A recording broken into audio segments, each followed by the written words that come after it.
बांस का ढाबा। सुंदरपुर गांव में एक लकड़हारा जिसका नाम राजू था, वो अपनी पत्नी नैना के साथ रहा करता था।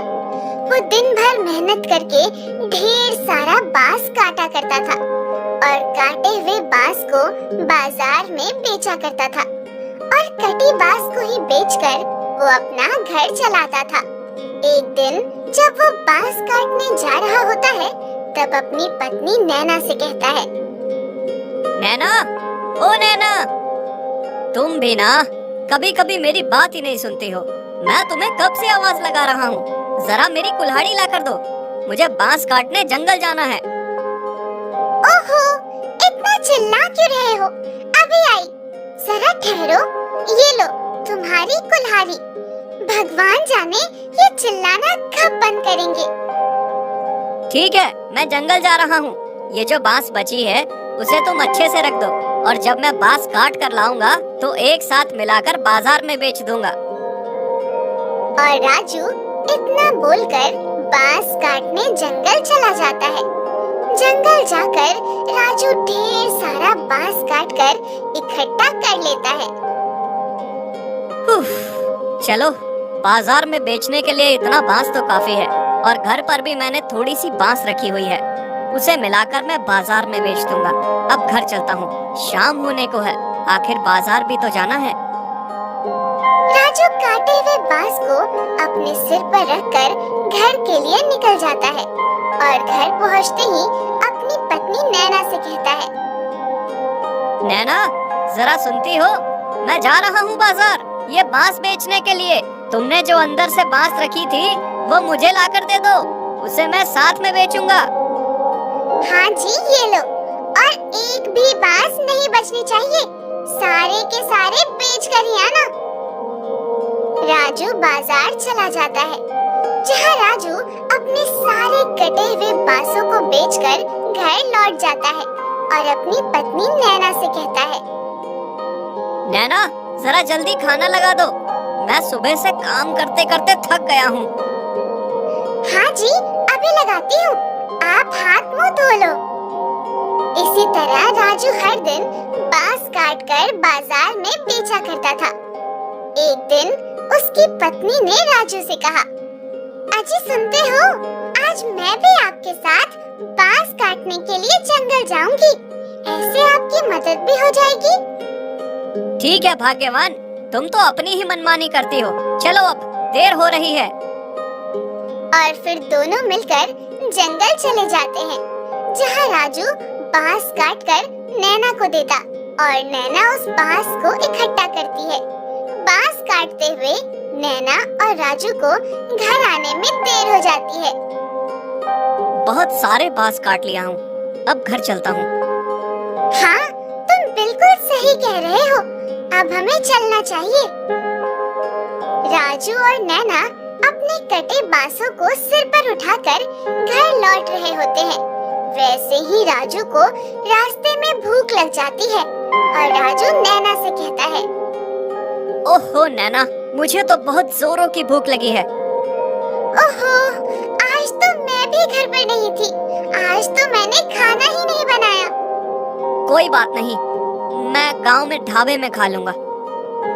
फिर राजू और नैना दोनों गांव के ढाबे में जाकर खाना खाते हैं, जहां नैना को वो ढाबा देखकर एक तरकीब सूझती है और अपने पति से कहती है, अजी सुनते हो, मेरे पास एक तरकीब है, क्यों ना हम दोनों मिलकर कुछ ऐसा ही ढाबा खोल दे जो बांस की बनी हो। हम दोनों मिलकर एक बांस का ढाबा बनाएंगे और इस ढाबे में मैं स्वादिष्ट खाना बनाकर बेचूंगी।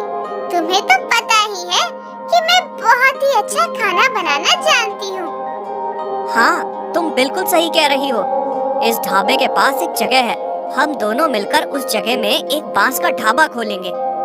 नैना की बात सुनकर राजू अगले दिन अपनी कटी हुई बांस से एक नया ढाबा खोल लेता है।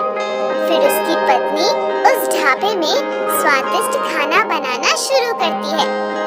इस ढाबे की बात चारों तरफ फैल जाती है, जिससे सारे गांव वाले राजू और नैना के ढाबे पर खाने के लिए आने लगे। आइए आइए, इस नए ढाबे पर स्वादिष्ट स्वादिष्ट खाना खाइए। एक बार खाओगे तो बार बार आओगे। आइए आइए। देखते ही देखते वहाँ गांव वालों की भीड़ हो जाती है, जहाँ गांव वाले, राजू भाई, मुझे दाल मखनी और रोटी दे दो। हाँ बहन जी, मुझे भी दाल और भात, उसके साथ स्वादिष्ट सब्जी भी दे दो। हाँ हाँ, मैं अभी आपको गरम गरम खाना देता हूँ। और इस तरह राजू और नैना के ढाबे पर भीड़ लग जाती है, जिसे देखकर नैना कहती है, देखा, मैंने कहा था ना कि अगर हम दोनों भी एक ढाबा खोल दें, तो वो ढाबा चलने लगेगा। हाँ नैना, तुम बिल्कुल सही कह रही हो। तुम्हारे हाथों में तो जादू है। क्या स्वादिष्ट खाना बनाती हो। तुम्हारे हाथों का खाना खाने के लिए तो सारे गांव के लोग हमारे ही ढाबे पर आ रहे हैं। राजू और नैना स्वादिष्ट खाना बनाकर सारे गांव वालों को उस ढाबे पर खिलाते हैं, जिसे देखकर बगल के ढाबे वाले मालिक, जिसका नाम राम बहादुर था, वो राजू और नैना के ढाबे पर भीड़ देखकर जलने लगा था। अरे ये क्या, जब से ये राजू ने ढाबा खोला है तब से मेरे ढाबे पर एक दो ग्राहक ही आ रहे हैं। सारे के सारे ग्राहक तो उस राजू के ढाबे पर जा रहे हैं।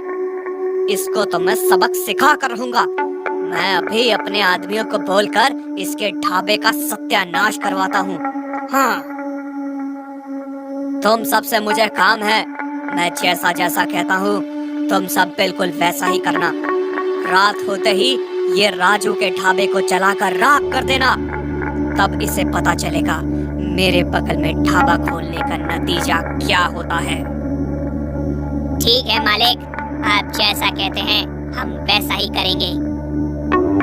राम बहादुर अपने आदमियों से कहकर रात होते ही राजू और नैना के ढाबे पर आग लगा देते हैं और वहाँ से भाग निकलते हैं। अगली सुबह जब राजू और नैना ढाबा खोलने आते हैं, तब वो अचानक देखते हैं, अरे ये क्या भगवान, हम तो लुट गए, मर गए, बर्बाद हो गए। ये हमारे ढाबे को किसने जलाकर राख कर दिया?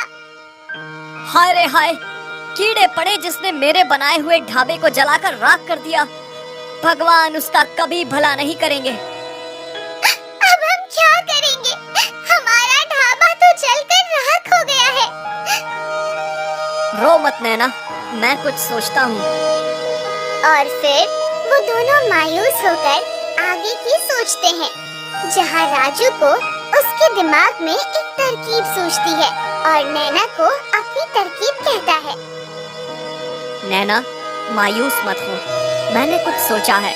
हम दोनों मिलकर फिर से एक नया ढाबा खोलेंगे। मैं कल ही जाकर ढेर सारे बांस काट कर लाऊंगा और फिर से पहले जैसा ढाबा बनाऊंगा। तुम उदास मत हो, इसके लिए भी मैंने कुछ सोचा है। जब ढाबा बन जाएगा तो क्यों ना एक रात तुम आकर ढाबे पर पहरा देना, अगली रात मैं आकर पहरा दूंगा, जिससे हमारे ढाबे को कोई नुकसान न पहुंचा सके। और इस तरह राजू अपनी पत्नी को पहरा देने के लिए कहता है और अगली सुबह राजू ढेर सारे बांस काटकर फिर से दोबारा मेहनत करके एक बांस का ढाबा बना लेते हैं और फिर पहले जैसे ही नैना उस ढाबे पर अपने हाथ से बने स्वादिष्ट खाना बनाना शुरू करती है। आइए आइए, हमारे ढाबे का स्वादिष्ट खाना खाइए। हाँ, आइए आइए, भाई बहनों, एक बार खाओगे तो जिंदगी भर याद रखोगे। और इसी तरह फिर से राजू और नैना के ढाबे पर लोगों की भीड़ जम जाती है। देखा नैना, मेहनत करने वाले की कभी हार नहीं होती। अगर हम उसी तरह रोते रह जाते तो आज हम दोनों फिर से ये ढाबा नहीं खोल पाते। हाँ जी, तुम बिल्कुल ही सही कह रहे हो। आज मैं भी बहुत खुश हूँ। और इस तरह फिर से राजू और नैना अपनी मेहनत करके ढाबे पर काम करने लगे और रात होते ही एक एक करके राजू और नैना उस ढाबे की निगरानी करने लगे, जिससे फिर कभी दोबारा राम बहादुर उसके ढाबे को कुछ नहीं कर सका।